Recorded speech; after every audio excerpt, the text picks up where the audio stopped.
आज की वीडियो में हम equity shares and its features के बारे में डिस्कस करेंगे।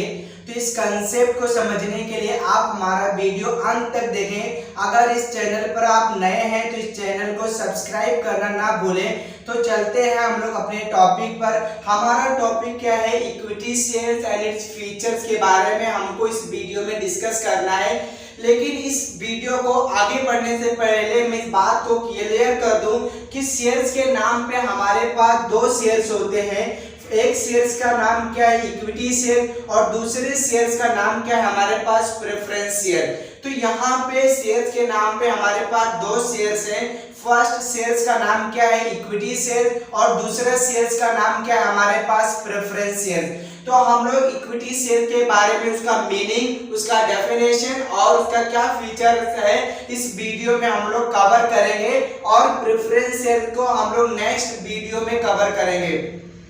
तो इक्विटी शेयर का क्या मीनिंग है? कंपनी एक्ट, हमारी जो इंडियन कंपनी एक्ट है, उन्होंने इक्विटी शेयर्स के बारे में क्या डेफिनेशन दिया है, क्या मीनिंग दिया है, हम लोग उसको देखते हैं। तो इंडियन कंपनी एक्ट ने इक्विटी शेयर्स के बारे में क्या डेफिनेशन दिया है कि equity shares are those shares which are not a preference share, कि इक्विटी शेयर्स वो शेयर्स है जो प्रेफरेंस शेयर्स नहीं है। मींस कंपनी एक्ट ने इक्विटी शेयर के बारे में क्या डेफिनेशन दिया है कि equity shares are those shares which are not a preference share. Equity shares वो शेयर्स हैं जो प्रेफरेंस शेयर नहीं है। इक्विटी शेयर्स वो शेयर्स हैं जो प्रेफरेंस शेयर्स नहीं है। तो यहाँ पे प्रेफरेंस शेयर को यहाँ पे इंक्लूड किया गया है। तो हम लोग देखते हैं कि प्रेफरेंस शेयर को क्यों इंक्लूड किया गया है। क्योंकि प्रेफरेंस शेयर के अंदर दो चीज की खासियत होती है। दो बात इनके अंदर यूनिक होता है। क्या इनके पास यूनिक है? सबसे पहली बात क्या होता है? डिविडेंड, और दूसरी बात है repayment of capital. Repayment of capital, जब कंपनी डिविडेंड डिक्लेयर करती है तो कंपनी सबसे पहले फर्स्ट प्रेफरेंस किसको देती है? प्रेफरेंस शेयर वाले लोगों को। मीन जब कंपनी डिविडेंड पेमेंट करने के बारे में सोचती तो सबसे पहले फर्स्ट प्रेफरेंस किसको कंपनी देती है? प्रेफरेंस शेयर वाले लोगों को दिया जाता है। अगर उसके बाद कुछ प्रॉफिट बचता है तो इक्विटी शेयर के लोगों को डिविडेंड पे किया जाएगा। दूसरी बात यह है कि जब कंपनी जो है कैपिटल को रीपेमेंट करती है, जब इनके पैसे को वापस किया जाता है तो कंपनी सबसे पहले फर्स्ट प्रेफरेंस किसको देती है? प्रेफरेंस शेयर वाले लोगों को। और उसके बाद अगर कुछ पैसा बच जाता है, कुछ अमाउंट बच जाता है तो इक्विटी शेयर वाले लोगों को दिया जाता है। मींस यहाँ पे प्रेफरेंस शेयर के पास दो यूनिक फीचर है। क्या है? Dividend and repayment of capital. Mean जब कंपनी डिविडेंड डिक्लेयर करती है तो सबसे पहले कंपनी फर्स्ट प्रेफरेंस किसको देती है? प्रेफरेंस शेयर वाले लोगों को। उसके बाद प्रेफरेंस शेयर वाले लोगों को डिविडेंड पेमेंट करने के बाद कुछ पैसा बचता है तो उसके बाद हम लोग इक्विटी शेयर को डिविडेंड पे करते हैं। दूसरी बात क्या आ गया? Repayment of capital. जब कंपनी कैपिटल को रीपेमेंट करने के बारे में सोचती है तो सबसे पहले कैपिटल किसका रीपेमेंट किया जाएगा? प्रेफरेंस शेयर वाले लोगों का। उसके बाद हम लोग इक्विटी शेयर्स के कैपिटल को रीपेमेंट करेंगे। इसलिए डेफिनेशन से हमें दो बात क्लियर होता है। क्या डेफिनेशन था हमारे पास? कि equity shares are those shares which are not a preference share. इस डेफिनेशन से दो बात निकल के आता है कि equity shares do not enjoy preference for dividend, कि इक्विटी शेयर्स जो है do not enjoy preference for dividend. Means equity share holder जो है, इक्विटी शेयर्स वाले जो लोग हैं उन्हें फर्स्ट प्रेफरेंस नहीं दिया जाता है डिविडेंड देने के लिए। सबसे पहले फर्स्ट प्रेफरेंस हम लोग किसको देते हैं? प्रेफरेंस शेयर वाले लोगों को देते हैं हम लोग। दूसरा पॉइंट क्या निकल के आया हमारे पास कि equity shares do not have a priority for repayment of capital at the time of winding up company. जब कंपनी जो है कैपिटल रीपेमेंट करने के बारे में सोचती है, जब कंपनी जो है पैसा वापस करने के बारे में डिक्लेयर करती है, तो सबसे पहले फर्स्ट प्रायोरिटी हम लोग किसको दे देते हैं, प्रेफरेंस शेयर वाले लोगों को। उसके बाद कुछ पैसा अगर बचता है तो डिविडेंड इक्विटी शेयर वाले लोगों का कैपिटल रीपेमेंट किया जाता है। तो यहाँ पे दो यूनिक बात आती है, डिविडेंड के बारे में और कैपिटल के बारे में। तो सबसे पहले फर्स्ट प्रेफरेंस हम लोग किसको देंगे, प्रेफरेंस शेयर वाले लोगों को सबसे पहले हम लोग डिविडेंड डिक्लेयर पेमेंट करेंगे। उसके बाद कुछ पैसा बच जाएगा तो हम लोग इक्विटी शेयर्स वाले लोगों को डिविडेंड पे करेंगे। और जब कैपिटल रीपेमेंट करने की बारी आएगी तो सबसे पहले हम लोग कैपिटल किसका रीपेमेंट करेंगे, प्रेफरेंस शेयर वाले लोगों का। उसके बाद हम लोग किसको प्रायोरिटी देंगे, इक्विटी शेयर वाले लोगों को। और हम लोग इक्विटी शेयर के बारे में हम लोग और डिस्कस करते हैं कि जिसके पास इक्विटी शेयर होता है, जिसके पास इक्विटी शेयर होता है हम लोग उसको इक्विटी शेयर होल्डर बोलते हैं। इक्विटी शेयर होल्डर, जिसके पास इक्विटी शेयर रहेगा हम लोग उसको क्या नाम देते हैं, इक्विटी शेयर होल्डर। और जिसके पास प्रेफरेंस शेयर होता है हम लोग उसको क्या नाम बोलते हैं, प्रेफरेंस शेयर होल्डर। जिसके पास इक्विटी शेयर रहेगा हम लोग उसे इक्विटी शेयर होल्डर कहते हैं। और इक्विटी शेयर होल्डर क्या होता है, ओनर होता है कंपनी का। Equity share holder are the real owner of a company. और इक्विटी शेयर होल्डर को इनवाइट किया जाता है to attend the meeting. Means company के अंदर जितने सारे मीटिंग होंगे उसमें इक्विटी शेयर होल्डर को इनवाइट किया जाता है। और इक्विटी शेयर होल्डर ओनर होने की वजह से कंपनी के मैनेजमेंट में भी पार्टिसिपेट करते हैं। और इक्विटी शेयर होल्डर क्या करते हैं, इलेक्ट करते हैं director. Mean equity share holder क्या करते हैं, अपने बिहाफ में कंपनी को मैनेजमेंट एंड कंट्रोल करने के लिए बोर्ड ऑफ डायरेक्टर को भी इलेक्ट करने का अधिकार होता है इक्विटी शेयर होल्डर को। मींस इक्विटी शेयर होल्डर क्या है, रियल ओनर है कंपनी के। ये मैनेजमेंट में भी पार्टिसिपेट करते हैं, इन्हें इनवाइट किया जाता है मीटिंग देने के लिए। और इन्हें इनवाइट किया जाता है वोट, इन्हें अधिकार वोट देने का। Means equity share holder owner है कंपनी के और इन्हें इनवाइट किया जाता है to attend the meeting. Equity share holder क्या करते हैं, मैनेजमेंट में भी पार्टिसिपेट करते हैं। ये अपने बिहाफ में बोर्ड ऑफ डायरेक्टर को भी इलेक्ट करने का अधिकार रखते हैं। और इक्विटी शेयर होल्डर ओनर होने की वजह से ये मैक्सिमम रिस्क भी बियर करते हैं कंपनी के अंदर। और हम लोग इक्विटी शेयर के बारे में और अच्छी तरीके से डिटेल में अंडरस्टैंडिंग करने के लिए हम लोग उसके फीचर्स को वन बाय वन डिस्कस करेंगे। तो आप वीडियो को अच्छी तरीके से देखें तभी इस कंसेप्ट को आपको समझ में आएगा। तो हम लोग देखते हैं पहला फीचर्स क्या हमारे पास, परमानेंट कैपिटल। पहला फीचर्स क्या हमारे पास, परमानेंट कैपिटल। मींस कंपनी जो है इक्विटी शेयर्स पे जो अमाउंट रिसीव करती है, कंपनी इक्विटी शेयर्स पे जो अमाउंट रिसीव किया है वो अमाउंट कंपनी के में फिक्स्ड हो जाता है लॉन्ग टाइम के लिए। मींस इक्विटी शेयर्स पे जो कंपनी ने अमाउंट रिसीव किया है वो अमाउंट कंपनी के लिए फिक्स हो जाता है लॉन्ग टाइम के लिए। कंपनी इक्विटी शेयर से जो अमाउंट कलेक्ट की है उस अमाउंट को रिफंड नहीं करती है during its life time. Means company equity share पे जो अमाउंट कलेक्ट की है उस अमाउंट को कंपनी क्या करती है, रिफंड नहीं करती है अपने लाइफ टाइम में। हाँ, एक ही शर्त पे कंपनी जो है उनके कैपिटल को, उनके अमाउंट को रीपेमेंट करेगी जब कंपनी वाइंडिंग अप पे जाएगी, जब कंपनी बंद होने लगेगी तभी कंपनी क्या करेगी, इक्विटी शेयर होल्डर वाले का कैपिटल जो है वापस किया जाएगा, रिफंड किया जाएगा। इसलिए इक्विटी शेयर्स को हम लोग क्या बोलते हैं, permanent capital. Means equity shares पे जो अमाउंट हम लोग कलेक्ट करेंगे उसको रिफंड नहीं किया जाता है ड्यूरिंग इट्स लाइफ टाइम में। दूसरा फीचर्स क्या हमारे पास, fluctuating dividend. Means equity shares पे जो हमको डिविडेंड मिलता है वो डिविडेंड क्या होता है, फिक्स नहीं होता है, वो डिविडेंड फ्लक्चुएट होता है एवरी टाइम पे। मींस इक्विटी शेयर पे जो डिविडेंड अपने को मिलता है वो डिविडेंड रेट जो है फिक्स नहीं रहता है, फ्लक्चुएट होता रहता है ओवर टाइम के लिए, एवरी टाइम फ्लक्चुएट होता है। क्योंकि डिविडेंड डिविडेंड डिपेंड होता है कंपनी के प्रॉफिट पे। अगर कंपनी जो है हायर प्रॉफिट अर्न करेगी तो हायर डिविडेंड पे किया जाएगा, अगर कंपनी लो प्रॉफिट अर्न कर रही है तो लो डिविडेंड पे किया जाएगा। No profit no dividend. इसलिए इक्विटी शेयर के अंदर एक फीचर्स आता है, क्या फीचर्स है? फ्लैक्चुएटिंग डिविडेंड, कि इक्विटी शेयर होल्डर वाले लोगों का डिविडेंड क्या होता है? फ्लैक्चुएट होता है एवरी टाइम पे, क्योंकि वो डिपेंड होता है कंपनी के प्रॉफिट पे। तीसरा हमारे पास क्या फीचर है? Right. Equity share holder owner है कंपनी में, ये मैनेजमेंट करते हैं, ये इन्हें इनवाइट किया जाता है मीटिंग में, इसलिए इनके पास बहुत सारे राइट्स हैं, बहुत सारे अधिकार हक इनको मिलता है इंडियन कंपनी एक्ट के द्वारा। तो इनका पहला अधिकार क्या है? Right to vote. तो ये क्या कर सकते हैं? कंपनी में अपनी मेजोरिटी देने के लिए राइट टू वोट देने का भी अधिकार इन्हें दिया गया है।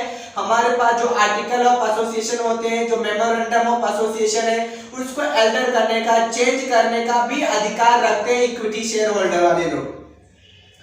दूसरा राइट क्या है? Right to share in profit. तो इन्हें प्रॉफिट में शेयर करने का भी अधिकार है, हक है इन्हें।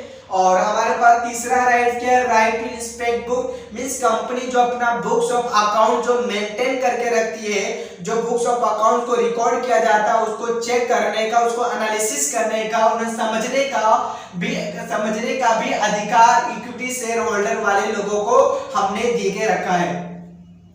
उसके बाद हमारा लास्ट राइट क्या है? Right to transfer share, means equity share holder क्या कर सकते हैं? अपने शेयर्स को भी ट्रांसफर कर सकते हैं अपने रिलेटिव को, मींस इक्विटी शेयर होल्डर वाले लोग अपने शेयर्स को ट्रांसफर कर सकते हैं अपने रिलेटिव को।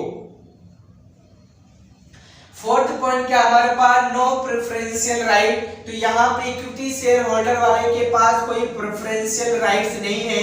मींस सबसे पहले अगर डिविडेंड पेमेंट करने की बारी आएगी तो सबसे पहले डिविडेंड हम लोग किसको पेमेंट करेंगे? प्रेफरेंस शेयर वाले लोगों को।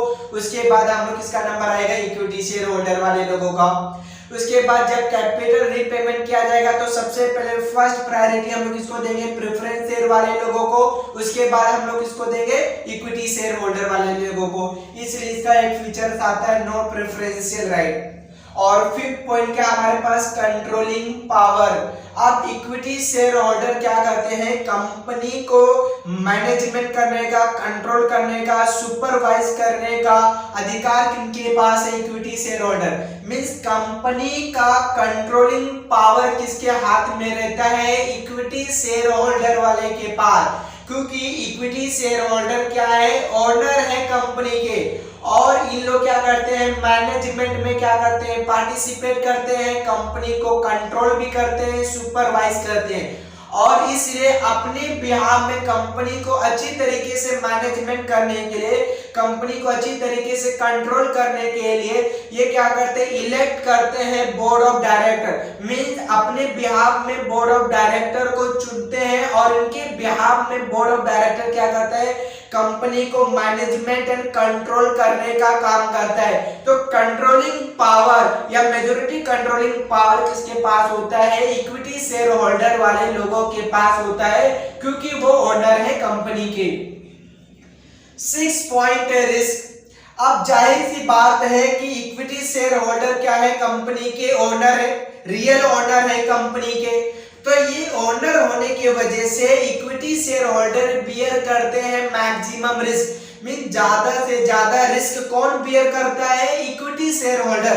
जो इक्विटी शेयर जिसके पास रहता है उसे हम लोग इक्विटी शेयर होल्डर कहते हैं। तो सबसे ज्यादा रिस्क कौन बियर करता है? Maximum risk bear by equity share holder. Equity share holder जो है वो सबसे ज्यादा रिस्क बियर करते हैं। क्यों बियर करते हैं? क्योंकि वो कंपनी के ओनर है। 7th पॉइंट क्या हमारे पास? Residual claimant. Means residual claimant means company ने जो प्रॉफिट अर्न किया, प्रॉफिट अर्न करने के बाद कंपनी ने डिबेंचर होल्डर वाले लोगों का इंटरेस्ट पेमेंट कर दिया, और कंपनी ने क्या किया? प्रेफरेंस शेयर होल्डर को डिविडेंड पेमेंट कर दिया। उसके बाद वो सारे एक्सपेंसेस को माइनस कर दिया गया, कंपनी ने टैक्स पेमेंट कर दिया। मींस यहाँ पे सारे एक्सपेंसेस पेमेंट करने के बाद, सारे टैक्स पेमेंट करने के बाद जो लास्ट में रेसिडुअल प्रॉफिट बचेगा जो लास्ट का जो प्रॉफिट बचेगा उस लास्ट प्रॉफिट में भी क्लेम करने का हक किसके पास है? इक्विटी शेयर होल्डर वाले लोगों के पास है। तो residual claim means equity share holder सारे एक्सपेंसेस को माइनस करने के बाद जो भी कुछ प्रॉफिट बचेगा उस प्रॉफिट को भी शेयर करने का हक रखते हैं। तो इसलिए इसने कहा गया है रेसिडुअल क्लेम। 8 पॉइंट में हमारे पास क्या है? No charge on asset means company जो इक्विटी शेयर पे जो अमाउंट कलेक्ट करती है उस अमाउंट कलेक्ट करने पर कंपनी ने किसी भी तरह का चार्जेस नहीं दिया है। मींस कोई भी चीज कंपनी ने प्रॉपर्टी गिरवी नहीं रखा है। फॉर एग्जांपल जैसे हम लोग बैंक से लोन लेने जाते हैं तो लोन लेने के लिए कंपनी बैंक हमसे क्या बोलती है कि आप कोई प्रॉपर्टी दे, आप कोई सबूत दे कि जो आप हमारे पैसे को रीपेमेंट कर पाएंगे। तो हम लोग क्या करते हैं? कुछ प्रॉपर्टी कुछ डॉक्यूमेंट क्या करते हैं? बैंक के पास क्या करते हैं? गिरवी रख देते हैं, उसके बदले में हम लोग क्या करते हैं? लोन लेते हैं। लेकिन यहाँ पे इक्विटी शेयर पे कंपनी किसी भी तरह का गिरवी नहीं रखती, किसी भी प्रॉपर्टी पे चार्ज नहीं किया जाता है। मींस इक्विटी शेयर को किसी भी तरह का सिक्योरिटी नहीं दिया जाता कि आपके पैसे को रीपेमेंट किया जाएगा कि नहीं, इसलिए यहाँ पे नो चार्ज ऑन एसेट बोला है। मींस इक्विटी शेयर पे जो अमाउंट कंपनी कलेक्ट करती है उस अमाउंट कलेक्ट करने के बदले में कंपनी अपनी किसी भी तरह का प्रॉपर्टी को गिरवी नहीं रखती है, मींस ओपन रखती है। आपसे पैसा ले लिया, ये आपको गारंटी नहीं दिया गया कि आपको डिविडेंड मिलेगा या आपको क्या आपके पैसों को रीपेमेंट किया जाएगा, इसकी सबूत नहीं दिया जाता, गारंटी नहीं देती है कंपनी। इसलिए यहाँ पे लिखा है नो चार्ज ऑन एसेट, किसी भी प्रॉपर्टी पे चार्ज नहीं किया जाता है, गिरवी नहीं रखती है कंपनी जब इक्विटी शेयर्स वाले लोगों से पैसा कलेक्ट करती है। 9th पॉइंट क्या हमारे पास? Bonus issue. कंपनी क्या करती है? अपने एग्जिस्टिंग इक्विटी शेयर होल्डर को कुछ शेयर्स क्या करती है? बोनस शेयर्स अलॉट कर देती है। मींस कंपनी अपने एग्जिस्टिंग इक्विटी शेयर होल्डर को फ्री में बोनस में कुछ शेयर्स क्या करती है? डिस्ट्रीब्यूट कर देती है। मींस बोनस जैसे हमको कंपनी से कुछ पैसा बोनस मिलता है, कंपनी उसी तरह क्या करती है? अपने एग्जिस्टिंग इक्विटी शेयर होल्डर को कुछ फ्री ऑफ कॉस्ट में शेयर्स अलॉट कर देती है, फोकट में शेयर्स अलॉट करती है। वो जो शेयर्स अलॉट किया जाता है कम इक्विटी शेयर होल्डर वाले लोगों को to the proportion of shares held, जितने प्रोपोर्शन में वो शेयर्स उनके पास में रहेगा। मीन अगर जिसके पास 4 शेयर्स है तो उसको कितना? 1 शेयर बोनस में मिलेगा, फोकट में शेयर्स मिलेगा। तो इस तरह का कंपनी क्या करती है? फ्री में बोनस शेयर्स अलॉट कर देती है अपने इक्विटी शेयर होल्डर को। तो ये जो फीचर्स है सिर्फ इक्विटी शेयर होल्डर वाले लोगों को ही बोनस शेयर दिया जाता है। उसके बाद हमारा 10th पॉइंट क्या है? Right issue. मींस कंपनी क्या करती है? अपने एग्जिस्टिंग इक्विटी शेयर होल्डर को राइट इशू देती है। मींस कंपनी कुछ अपनी कंपनी को एक्सपांड करने के लिए कुछ एडिशनल फंड की जब कंपनी को रिक्वायरमेंट पड़ता है, जरूरत होता है, तो कंपनी क्या करती है? अपनी एग्जिस्टिंग इक्विटी शेयर होल्डर को ऑफर देती है कि आप शेयर्स को परचेज करें। Mean right to issue means company क्या करती है? अपने एग्जिस्टिंग इक्विटी शेयर होल्डर वाले लोगों को कुछ शेयर्स ऑफर करती है। तो यहाँ पे जो शेयर्स इशू किया जाएगा, फ्री में शेयर्स इशू नहीं किया जाएगा, कंपनी यहाँ पे पैसा चार्ज करेगी इक्विटी शेयर होल्डर वाले लोगों को। लेकिन एक बात यह है कि यहाँ पे जो राइट इश्यूज में जो कंपनी क्या है ऑफर करेगी अपने एग्जिस्टिंग इक्विटी शेयर होल्डर वाले लोगों को, यहाँ से उनसे कम पैसा चार्ज किया जाएगा। मींस यहाँ पे अगर मान लीजिए कोई शेयर का वैल्यू जो है 100 रुपीस में, तो 100 रुपीस में क्या होगा? एग्जिस्टिंग इक्विटी शेयर होल्डर को क्या किया जाएगा? ऑफर किया जाएगा कि आप शेयर परचेज करें, और उसी शेयर का दाम मार्केट में कितने में चार्ज किया जाएगा? 150 में। मीन राइट इश्यू में क्या हो रहा है कि कंपनी को अगर एडिशनल फंड की रिक्वायरमेंट पड़ता है तो कंपनी क्या करती है? अपने एग्जिस्टिंग इक्विटी शेयर होल्डर को ऑफर देती है कि आप शेयर्स परचेज कर ले। अगर आप शेयर्स परचेज करेंगे तो वो शेयर आपको कितने में मिलेगा? 100 रुपीस में मिलेगा। अगर कोई दूसरा शेयर ये परचेस करना, कोई दूसरा मतलब तीसरा थर्ड पार्टी अगर इस शेयर को परचेस करेगी तो कितने रुपए में परचेस करेगी? 150 पे। अगर आप परचेस करेंगे तो शेयर का दाम कितना है? 100। तो इस तरह का कंपनी क्या करती है, अपने एग्जिस्टिंग इक्विटी शेयर होल्डर को क्या करती है? ऑफर देती है। तो यहाँ से लो प्राइस चार्ज किया जाएगा इक्विटी शेयर होल्डर से, means existing equity share holder से, और थर्ड जो पार्टी रहेगी उनसे मींस हायर प्राइस चार्ज किया जाएगा।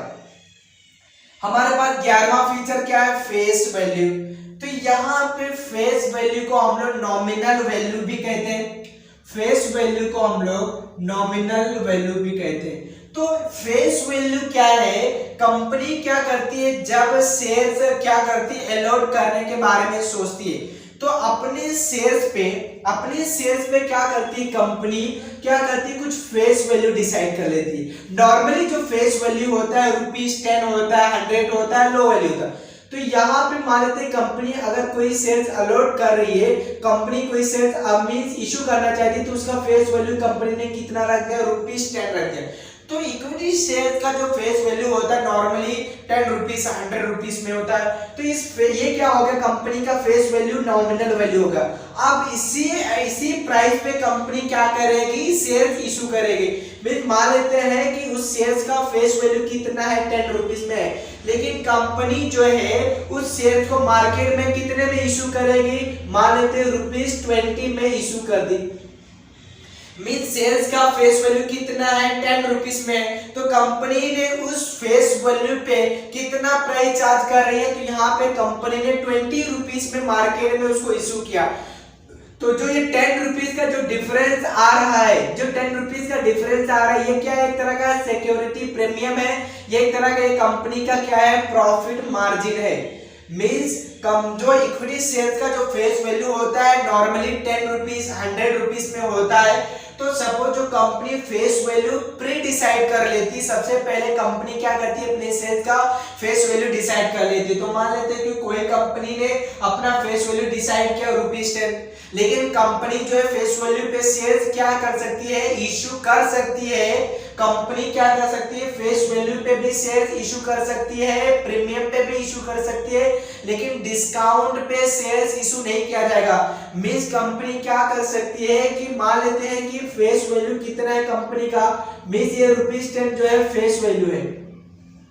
फेस वैल्यू कंपनी क्या कर सकती है कि जो है शेयर्स अलॉट कर सकती है, फेस वैल्यू पे भी कर सकती है और ₹20 में भी कर सकती है, लेकिन इस कंपनी जो है डिस्काउंट पे शेयर्स इशू नहीं कर सकती है। तो अगर कोई कंपनी ने उसका फेस वैल्यू कितना है? ₹10 है, और अगर उसको इशू किया गया ₹20 में, तो जो ₹10 का जो डिफरेंस आ रहा है वो कंपनी का क्या हो जाता है? प्रॉफिट हो जाता है, जिसको हम लोग किसके अंदर डिपॉजिट कर देते हैं? सिक्योरिटी प्रीमियम में क्या कर सकते हैं? हम लोग उसको एंटर कर देते हैं, डिपॉजिट कर देते हैं। तो फेस वैल्यू को हम लोग नॉमिनल वैल्यू भी कहते हैं। ये नॉर्मली क्या होता है? ₹10 ₹100 में होता है, जिसको फेस वैल्यू पे प्रीमियम पे इशू किया जाता है, डिस्काउंट पे शेयर्स इशू नहीं किया जाता है। तो जो प्रीमियम पे जो शेयर्स इशू किया जाएगा वो कंपनी के लिए क्या हो जाएगा? प्रॉफिट मार्जिन होता है। और फेस वैल्यू क्या है? एक तरह का नॉमिनल वैल्यू है। ये फेस वैल्यू कंपनी क्या करती है? प्री डिसाइड कर लेती है, पहले से कंपनी क्या करती है? डिसाइड करती है कि मेरे शेयर का फेस वैल्यू इतना रहेगा। अब इसके ऊपर पे मींस फेस वैल्यू पे या उससे एडिशनल प्राइस चार्ज करके कंपनी क्या करेगी? अपने शेयर्स को सेल करेगी। अब यहाँ पे 12 फीचर्स क्या हमारे पास? Market value.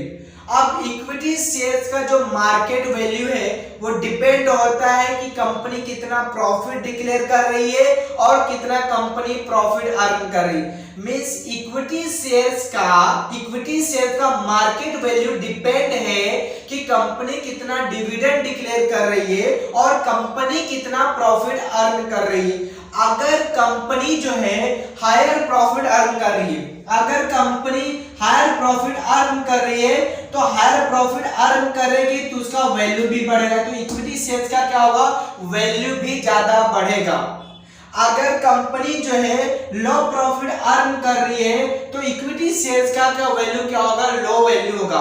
Means market equity share का जो मार्केट वैल्यू है वो डिपेंड करता है कि कंपनी कितना डिविडेंड डिक्लेयर कर रही है, कितना प्रॉफिट अर्न कर रही है। अगर कंपनी हायर प्रॉफिट अर्न कर रही है तो इक्विटी शेयर का मार्केट वैल्यू भी इंक्रीज होगा।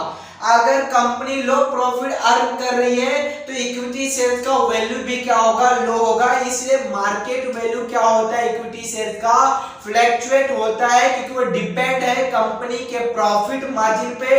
हाई प्रॉफिट अर्न किया जाएगा तो इक्विटी शेयर का वैल्यू भी ज्यादा बढ़ेगा, लो प्रॉफिट अर्न करेगी कंपनी तो लो वैल्यू भी होगा। तो ये हमने इक्विटी शेयर्स के बारे में, इक्विटी शेयर्स का क्या मीनिंग है, इक्विटी शेयर्स का क्या फीचर्स है, उसके बारे में हमने यहाँ पे डिस्कस किया है। तो आप यहाँ तक तैयारी कीजिए और हम मिलते हैं अपनी नेक्स्ट वीडियो में।